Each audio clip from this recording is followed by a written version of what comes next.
Then we'll start. So welcome to the QE 11 Plus information event.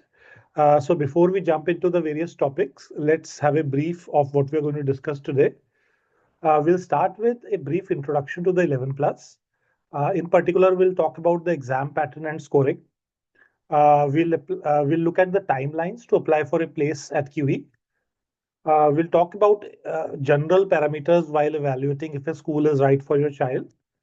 We'll talk about how to prepare for QE. We'll look at mock exam options for 2025. And finally, we'll end with some Q&A. So what I recommend is, as we go through the presentation, if some question comes to mind, please put it in the chat. And towards the end, we'll take up as many questions as possible. Yeah. A copy of this presentation, as well as a recording of this session, will be made available to you. If you have come through Eventbrite, then we already have your email. We'll send it to you by end of day today. In case you have not come by Eventbrite and you have come directly, then please just WhatsApp me that you would like a presentation as well, and I'll make sure that that gets sent to you. Yeah. A small disclaimer, we are not associated with QE or any other grammar school or government organization. Whatever we are sharing is as a result of our research and experience. We do encourage parents to do their own research as well. Yeah. So let's start. Let's get a brief introduction to the 11 plus exam. 11 plus exam is a selective examination for admission into one of the grammar schools. It's an exam which is taken for entry into year 7, that is secondary schools. And the exam itself is taken at the start of year 6. So currently, if you have a child in year 5, they will go to year 6 next. And as soon as they start the term, at the start of September, they will give this exam, the 11 plus exam. Coming to exam pattern and scoring for the QE exam, the exam pattern is the exam happens on the same day and it consists of 2 papers. The first paper is English, which lasts 50 minutes, and the second paper is math, which again lasts 50 minutes. All the questions are multiple choice based, so these are based on the GL exam pattern. There is no VR, NVR, or creative writing, and a single round for the entire paper. Yeah. So the single round happens on the same day. One paper is English, one paper is maths. Each section can contain between 50 to 65 questions. So as you can see, there is a tremendous amount of time pressure. Like last year in maths, there were 65 questions to be done in 50 minutes. So that definitely puts it under a lot of time pressure. And getting used to that as well as the difficulty of questions is key to QE success. English section can contain up till 2 passages, and one of the passages could be a poem or a play. This is again something which is quite unique to QE. Not many other schools, use plays and poems as part of their assessment, but QE has a tendency to do that. In terms of exam topics, this is a very broad list of what you could come across in English and math sections. Again, this is not an exhaustive list. We are comparing a list which is slightly more exhaustive than this. We'll be sharing it as part of our WhatsApp group in a couple of days. So, make sure that you're part of the WhatsApp group and then you will get access to those lists as well. But this is a broadly the kind of topics you can expect in the English and math sections. Coming to exam scoring, there are 3 terms which you need to understand. First is the raw score. So raw score basically tells you how many questions you got right. So for example, let's say in the maths section, there are 50 questions and you got 40 of them right. So your raw score is 40 or 80%. Yeah. Now, the limitation with the raw score is they just tell how many percentage questions you got right. It doesn't tell you a little bit about the difficulty level of the exam or how you did relative to others. So that is the reason why a lot of schools use something called a standardized score. So standardized score is basically a measure of your relative performance. So how you have done relative to others. So standardized scores typically range between 60 to 141 for QE. 141 is generally a perfect score. So if maths has 50 questions and you get all 50 right, you get a score of 141. Yeah. 100 is usually the mean score. Finally, the third thing you need to understand is age standardized scores. So what happens is within a year group, there can be up till a year's difference between the youngest and the oldest child. So to give the younger children a slightly fair level playing field, what the council do is they give the younger students certain extra points in terms of standardized score. So this could be just a couple of points, maybe 3 to 5 points, but that is 5 points is probably in the extreme case when you have the youngest child in the group. So it's just a couple of points. So don't stress too much over it. There is still a lot of scope, for children to distinguish themselves in case they do well in the exam. Let's talk about admissions. So the PAN or the published admission number is 180. So that is the QE plans to take 180 students next year. If you look at the actual intake, it's slightly higher. For example, in 2021, it was 192. Again, 22, it was 192. And the reason for the difference is primarily because of appeals. So, if your child doesn't get admission, you have a right to appeal. So, parents do the appeals and some appeals are successful. So sometimes they have to go over the plan number to accommodate those kind of students. Let's understand your scores. So once you take the exam, you have a English standardized score and a math standardized score, where 100 is about the average score. Let's say you get 110 in English and 105 in maths. So what happens is you add both the scores together. So 110 and 105 is 215. So your net standardized score is 215. Now what QE has determined is you need a standardized score of 220 net to be deemed to have met the standard which they expect from students. So if you get a score below 220, then there is no chance of you getting admission. If you get a score over 220, then you are deemed to have met the standard set by the governors. It doesn't mean that you will get admission, but you are eligible for admission. Let's understand the cutoffs for each year.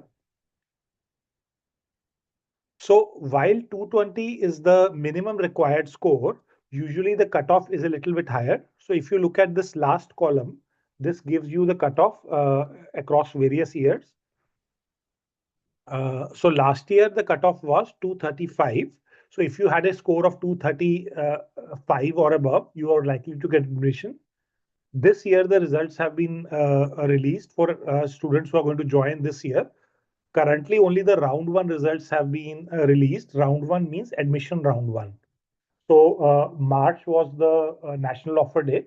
So students who had a score of 238 and above have been offered admission. In April, there will be round two. So some students might not end up taking the space. So, others might be offered. So this number is slightly likely to go down slightly. So last year it was 235. This year it remains to be seen till what level it goes. Yeah. So, but as you can see, there is a general trend that the cutoff scores are increasing every year. And this is reflected in the amount of students, which apply to QE. Currently, 1 in 20 students who apply get admission into QE. Now, there are two things here. A, this figure has increased. So last year, when I was doing this presentation, this was 1 in 15, but I had to revise it to 1 in 20. The reason is because last year, a lot more students gave the exam than the year before.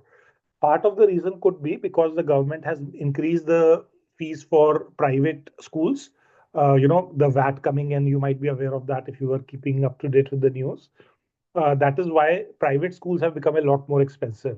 So a lot of people who would have liked to send their children to private schools are now opting for grammars. So schools like QE are very popular, and it's very competitive out there. Slight bit of hope.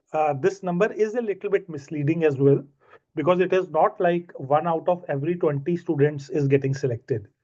There are two factors here. One is a lot of students who actually sit for the exam haven't really prepared that hard for it. So there are a lot of people who just come and will sit for the exam. So they are not your real competition. If you as a family have really prepared for QE, maybe your competition is 1 in 10, not 1 in 20, because a lot of those students who give the exam, they just give it for the sake of experience, and they are not really aiming for or gunning for QE. Second thing is, all these people, all these 1 in 20, a lot of these students are also gunning for other top schools like, Sutton, Wilson's, St. Olave's. So they are looking at QE, but they're also looking at these other schools. So realistically speaking, your competition is 1 in 5, but that is 5 students who are really, preparing for it and, really working hard for it. So it is still a lot of competition, but, don't be disheartened by this 1 in 20. It can be a little bit misleading. Okay, so let's talk about some key dates. So 1st of May is when the admission entrance form is going to be released on the website. So you can fill it up from the 1st of May, anytime up till the 3rd of July. Oh, sorry, 3rd of July is the school open day. You need to fill the form by 11th of July. So if you miss this deadline, then the school might not accept your late form. So please make sure between 1st of May and 11th of July, you fill out the QE form on their website. If you're a part of our WhatsApp group, we will be sending reminders as well, as long as the link to fill the form. Then on 17th and 18th of September, you have the entrance exam, the 11 plus exam. And 24th, you have the reserve exam. So in case a child is ill during these dates, then you can opt for this option. 1st of October is when the results are going to be declared, and the CAF form is 31st of October. So that is when you need to let the council know what your preferred school is. And, hopefully, if you get a passing score by the 1st of October, then you can put this as one of your CAF form options. National offer day next year is going to be 2nd of March. So this is when you would be confirmed if you have been offered admission or if you are in the waiting list. Yeah. Hopefully that makes sense. Like I said, you will get a copy of this presentation, so you don't need to note these dates down, but you will have access to it when you get that presentation. Let's talk about some more generic topics now. First is how to choose the right school for your child. Now, a lot of us prefer to go by academic ranking of the schools, and that is obviously very important, but there are other factors to consider as well. For example, how big is the commute going to be? Now, if the school is really far from your place of residence, it only makes sense to, consider it in case you can move closer. So we have known families who took admission in a school which was 1.5, hour drive from where they were in the bus, and the child was spending upwards of 3 hours a day just commuting to and from school. So this is obviously not a good place to be in, because as you get older, you want to do more extracurricular activities, you want more time for your GCSE preparation. So that might start interfering, and you might start seeing the child lag. So obviously, grammar schools are very competitive as it is. You don't want to spend too much time commuting to and fro. For a lot of families, is it a single sex or a mixed sex school is very important as well. Obviously, QE is only a boys' school. So if this is something important to you, you need to weigh that in as well.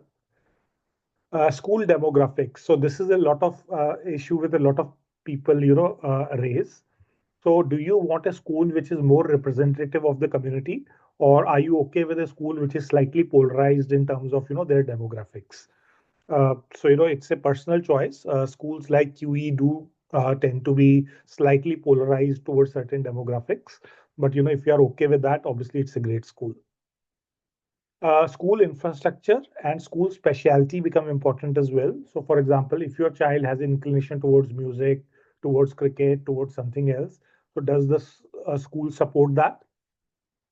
A lot of these things you will come to understand when you go for an open day. An open day is an opportunity for you to visit the school and interact with the faculty, interact with the students, look at the kind of facilities they have, and then a lot of these parameters will start to make sense. So it's highly encouraged that once you have the open day, do go for it and make the best out of this.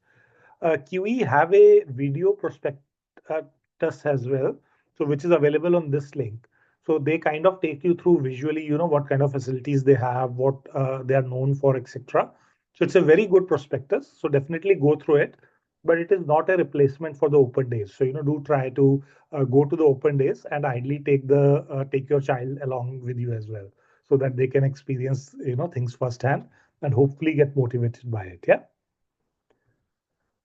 So coming to the academic ranking, let's spend some time on that. There are a number of different rankings which are available, which do have a lot of variation in terms of where various schools rank.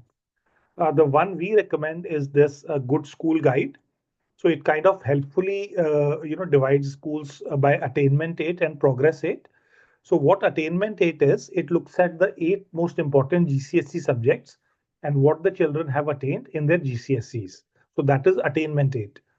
Progress rate is when students entered the school, what was their level of attainment in those 8 subjects versus what they actually achieved in their GCSEs. So we think it's a very good way to rank schools, and QE is obviously one of the top schools in the country. So progress its scores are one of the highest scores in the country. So really good school from that perspective. Let's talk about how to prepare for the 11 plus exam. Now there are three parameters here. First is, let's talk about theory coverage. So obviously there are some theory elements which you need to cover. For example, in maths, when you talk about probability, you need to understand what is probability, how to calculate it. So that is part of the theory. We do recommend bond handbooks and CGP study books because they take you through the theory first and then get you to practice on some questions as well. Uh, I mean, these companies keep bringing out new versions of their books. I think the latest bond books are probably known as bond no nonsense books. So, they are obviously very good as well. So you could go for those. Uh, if you're looking at a video-based solution, then we do these subject camps. So these are week-long camps where you get video lessons, you get full access to all the theory topics, and you also get tons and tons of practice. So these camps are designed to bring a step change in your child's performance. So once they take the camp, within a week, you should see a big difference in their performance, whether it be understanding of the theory topics or understanding of key question types. Yeah. We have two very special courses. We have the accuracy booster and the vocabulary booster as well. So these are two very unique courses which are very important for an exam like QE. Uh, Accuracy Booster in particular, it's a slightly tougher course, and it is definitely targeted at schools like QE, Sutton, St. Olives, etc., where a very high accuracy is very important. So, have a go at these courses. If you are part of our WhatsApp group, we do offer a one-day trial to most of these when they are launched. So, you can avail of that. The next lot will be during the April break. We'll be doing English camp, accuracy booster, and vocabulary booster. So do recommend you try it during the one-day trial at least and see if this can help you. Yeah. Second part is doing regular practice of exam style questions. Again, Bond and CGP have their 10-minute test and assessment papers. These are really good for normal practice. Bond and CGP also have their online modules. So it's Bond online and CGP online, I believe. So those are very good for regular practice as well. At Oxbridge Institute, we divide our books into three categories: 10-minute tests, which are beginner, 15-minute tests, which are at intermediate level, and 20-minute tests, which are at the advanced level. So the 15-minute and 20-minute tests are highly recommended for QE. So they contain some tough questions and increasing duration as well, which kind of helps develop a longer sitting. We have some special books like Poem Comprehension, which are specially targeted at schools like QE, which use these kind of comprehension passages. Another resource which parents highly recommend is First Past the Post. So these books are known to be slightly harder, so really good for exams like QE, Sutton, etc. So something to look at towards the end of your preparation. Lastly, we come to mock exams. So QE exam is based on the GL pattern, although it's at a harder level. So these GL practice papers by GL themselves are quite good. The only limitation with that is these are not based on any specific school. So, these are not based on the QE pattern, and these do not have detailed solutions. So you have the answers, but not the detailed solutions. So if you're stuck somewhere, it's a little bit harder to get support, but the quality of questions is really good. So highly recommended. In terms of competitive mock exams at Oxbridge Institute, we offer online mocks, at-home mocks, and physical mocks. So let's just review this a little bit. In terms of online mocks, with our online mocks, you get a personalized score report. You get access to raw standardized scores and rank information as well. We offer you detailed solutions, And one very special feature is we offer you one test reset. So what happens is, let's say you take this QE mock in April. After you have gone through the solutions and your score, let's say a couple of weeks down the line, you want to take this exam again. So you can ask us to reset it for you, and the child can take the exam again. This is a very good benchmark because the best way to keep improving your score is to understand your mistakes and learn how to do it for next time. So once you ask your child to go through the solutions, they should ideally understand how to do it next time. So if you ask them to retake the test and they do not show significant improvement, then that means they are not learning and they are not into the cycle of understanding from their mistakes. So this is something which parents have used in the past, and it has been very useful for students. So we have two exams happening, 19th of April and 14th of June. So these are standalone exams. So in these months, we only have the online exam, but in other months, we have the physical and online exam. So let's have a look at that. So in the month of May, July, and August, we have physical exam, and there will be an online version of these exams as well. So in case you can't come to the center for the exam, you can take the exams online. And we will have an at-home version of these exams as well, which I'll cover in the next slide. We are prominently going to be conducting our mocks in London, but we have an option for Milton Keynes students to give the exam in July as well. Now, with some of the key features which our exams have is you get to keep the exam papers. So a lot of providers will not let you take the exam paper, but with us, you get to keep the exam paper because we feel that is really important for review. And we'll let you retake the exam online for free as well. So if you give the exam in May, then in June you want to retake this exam online, we will allow you to do that. So that is another key feature with us.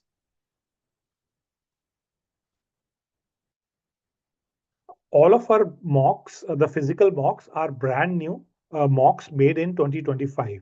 So we make all of our physical mock fresh for the year. We don't reuse old mocks, and that helps us keep mocks to the latest known pattern. Yeah. So that's another feature. And each mock is worth 40 pounds, but you have the option of taking a bundle of 3 mock exams for 100 pounds. So this is something which you can do as well.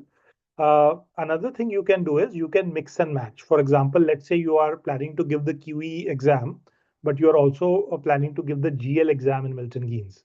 So what you could do is you could get the QE bundle and you could get us to replace some of these mock exams with a GL based mock exam either in Milton Keynes or in Amersham. So you have that option to mix and match across various exams. If you want to look at the complete schedule of mock exams, you can go to our website, oxbridgeinstitute.co.uk, and on the front page, you will find our complete mock exam schedule for physical mocks. Yeah. In the email that will come to you later, we will include the complete mock exam schedule as well. Finally, let's talk about at-home mocks. In case you can't make it to the venue for one of the physical mock exams, what we can do is we can send the physical paper to your home. So you can complete the paper as per the given instructions, and then you send us a copy of the answer sheet. You can either scan it or WhatsApp it as long as it's clear, and you will receive a full score report as if you were giving the exam with the cohort. So this is something very useful in case you are not available at the exam date, or if you have a clash with something else, then you can still give the exam. Towards the end, we will open some of our past exams as at-home mocks as well, so you can benefit from that as well. So guys, this is the end of the presentation. We do have a WhatsApp group where we share a lot of news about school deadlines, etc. We share a lot of free resources. We share free trials and discounts. So if you're not a part of our WhatsApp group, please use this link to join. I will actually put this link in the chat as well in case somebody wants. Let me do that now before I forget. So I've just put the link to the WhatsApp group in the chat. If you're not part of this group, please do join. My email is this, and we do have this live chat button on the website in case you are there and you want to talk to someone. We usually have somebody to support, but in case there's nobody available, just leave your query and your email and somebody will come back to you. Yeah. So guys, this is the end of the presentation. If you have any questions, please put it in the chat and we will try to take them one by one. Somebody is asking, please confirm if this is for year 5 students that the application should be filled. So I assume you're talking about the application which opens in May. Yes, this is for year 5 students who are looking to apply for next year. So if you are looking to get into the school in 2026, you have to give the exam this year. So currently you should be in year 5. You will take the exam when you are at the start of year 6. Yeah. So it is for year 5 students. Somebody is asking, is there a catchment for QE? QE is one of the schools which doesn't have a catchment. So what they do is they take your scores from the math section and the English section, combine it to get one score, and you get admission based on your ranking as per that list. Now, the only thing that happens is if two students have the same score. So for example, let's say this year the cutoff is 238. So you have two students with 238. Then the tiebreaker is the distance from the school. So that is the only place when the distance comes into account. So the student who lives closer will get admission first. So, but otherwise there is no catchment for QE. So you can live anywhere in the UK. You can register for the exam, give it, and if you get a high enough score, you will be offered admission. The only criteria is you have to name the school in the CAF form. So once you fill out the CAF form on the 31st of October, you have to name that school.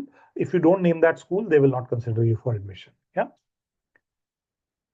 Okay, let's see. How many mocks are required for child preparing for QE Sutton as they have different formats? Uh, so definitely you need a couple of mocks to prepare you for the specific format. You're right, QE and Sutton have very different formats. Ideally, we recommend at least 2 to 3 mock exams, to prepare you for that particular format. They all don't have to be physical exams, paid exams. You can do online ones. You can do some from old years, etc., whichever you can get your hands on. So, but we do recommend at least 3 mock exams for each format to get you in practice. What you will find is as you come closer to the exam date, you will run out of good quality material to practice on. So it's always a struggle to keep finding good quality material, and mock exams are a great way to get good quality material. So try to do as many as possible, and that will always help. Why is the entrance exam on 2 days? English on one day and maths on one day? No. So the entrance exam is spread over 2 days because the number of students who want to give the exam nowadays is quite unmanageable for the school on a single day. So last year, I believe, this year in 2024, I believe around 5,000 students, give the exam. So just to kind of manage it, they do it over 2 days. There is always the danger of, questions, leaking out from one day into the next. So the school does request that students don't give out this information. But, it's something which I guess the schools struggle with as well. So both the exams are going to be the same. It's just that to manage the numbers, they do it on different days. And if a student is not able to give the exam because of health reason, there is a reserve day on the 24th. So you can give the exam at that time. But obviously, you need to give proof that you are not well and everything. You can't just choose not to give the exam on the designated date. Okay. Do we have a prescribed syllabus for QE math specifically? What they say is it's based on the KS2 curriculum. So they don't give a specific list of topics. In this presentation, I did share a very brief list of topics. We will be coming out with a slightly more detailed list, which will have it more comprehensively in the next 1 week probably. So if you are a part of our WhatsApp group, you will get access to that. So, that might give you an idea of what all topics you should prepare for. How many schools in the list select? So how many schools do not have a catchment criteria? Basically, somebody is asking. There are very few schools which don't have a catchment criteria. For boys, QE doesn't. St. Olive's doesn't. These two definitely don't. I'm not aware if there are a lot more other which don't have any catchment at all. But there are certain schools like the Sutton schools which have a catchment, but they do have some seats reserved for open catchment as well. So, you can apply for those as well if you're really interested. So from one of the slides, I see that the number of students deemed eligible has come down to 720 from 1,000 in previous years. Does this mean the level of difficulty has increased? Level of difficulty obviously keeps on increasing. So last year there were 65 questions in maths, which is obviously a lot. And students do say that the level of difficulty does vary from year to year, but as a general trend, it does keep on increasing so that the school can differentiate between the various student scores. I'm not sure where you have got the eligible students have come down from 720 to 1,000. I'm not sure which slide you're referring to. Uh, I'm not sure about this statistic in particular, but yeah, I'm not sure about whether it's 720 or 1,000. In schools like HBS, they do say that 300 students go to round two, and in Sutton, they do select 1,000 students to go to round two. Obviously, this doesn't have a rounds criteria, but the logic of so they used to have the level set at 210, and they have increased it to 220 now because a lot more students are applying for it. I'm not pretty sure how much that translates into in terms of number of students. Yeah. Uh, Somebody is saying, do you have a session for Warwickshire and Colchester schools? Currently not. Next week, we have a session for Sutton schools. So in case you are interested in Sutton, please join us for that. In the next month, we will be announcing some more sessions, potentially CSSC and FSCE, but not anything specific for Warwickshire or Colchester. We do have a WhatsApp group. You can ask in that any queries you have. A lot of parents are very knowledgeable, or otherwise we can also try to help if we have some knowledge on that. Yeah. Okay, somebody's got a very particular question about their situation in terms of mock exams. So you booked some mock exams, but you might not be able to take one because the child injured their arm. Please DM me specifically and we can sort it out. We can offer you the exam as a at-home mock, and you can get the difference back in case you're not able to take it physically. So we can do that for you. Yeah. Do we have any schools in Buckingham that are not catchment based? Unfortunately, all of the Buckingham schools have a catchment, so it is not based just on score. So you couldn't be in London and be eligible for Buckingham schools. You need to be in the catchment, unfortunately, for Buckingham. When do you need to move into catchment? So this is a very Buckingham specific question. For most Buckingham schools, it's the 1st of April, but for certain schools like Dr. Chandler's, for most Buckingham schools, it's 1st of September, but for certain schools, it's 1st of April. Please DM me specifically and I can guide you on that. Yeah. How do I DM you from the WhatsApp group? I've just clicked on the link you sent. So if you've just clicked on the link, I will accept you into the group in just 5-10 minutes, and then you'll be part of the group. Either you can get my number from that, or let me also indicate my number here. It's 07853284405. It might be good to get a note of this number. In case you don't get the presentation by end of the day, just DM me and I'll make sure that you get the presentation as well. Yeah. So guys, I think we have answered all the questions that were asked. If you have any more questions, please put it in the chat now. Otherwise, I'll take your leave in a minute, and hopefully I'll see you around at one of the physical mock exam centers. Cool. I think this is all the questions we had. So thanks a lot for attending, parents, and best of luck for your 11 plus prep. Yeah. Thank you.